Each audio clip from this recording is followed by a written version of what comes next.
ଚାଲନ୍ତୁ ଆଜି ଆମେ ମହାନ ଗାୟକ ସ୍ୱର୍ଗତ ହ୍ୟୁମାନ ସାଗରଙ୍କର ଜୀବନ ବିଷୟରେ ଜାଣିବା। 25 November 1990ରେ Balangir ଟିଟିଲାଗଡ଼ରେ ଜନ୍ମିଥିଲେ Humane Sagar.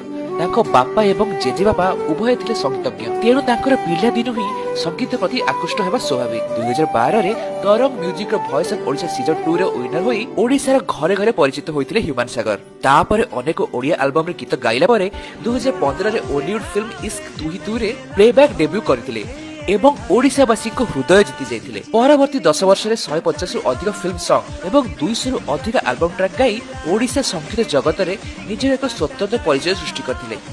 2017ରେ voice of Odisha କୋ କଣ୍ଟେଷ୍ଟେଣ୍ଟ ଶ୍ରିୟା ମିଶ୍ରଙ୍କ ସହ ବିବାହ ହୋଇ ଗୋଟେ କନ୍ୟାର ପିତା ସେ ହୋଇଥିଲେ। କିଛି ଦିନ ପରେ ତାଙ୍କର ବିବାହ ବିଚ୍ଛେଦ ମଧ୍ୟ ହୋଇଥିଲା। 2025 17 ନଭେମ୍ବର ସୋମବାର ରାତିରେ ଏମ୍ସ ଭୁବନେଶ୍ୱରରେ ମଲ୍ଟି ଅର୍ଗାନ ଡିସଫଙ୍କସନ ଯୋଗୁଁ 34 ବର୍ଷର ଏହି ଲୋକପ୍ରିୟ ଗାୟକର ସ୍ୱର ସବୁଦିନ ପାଇଁ ଶାନ୍ତ ହୋଇଗଲା। କିନ୍ତୁ ମନେ ରଖନ୍ତୁ, ଗାୟକମାନେ କେବେ ମରନ୍ତି ନାହିଁ, ସେମାନଙ୍କ ସ୍ୱର ସଦାସର୍ବଦା ଲୋକମାନଙ୍କ ହୃଦୟରେ ଗୁଞ୍ଜି ରୁହେ।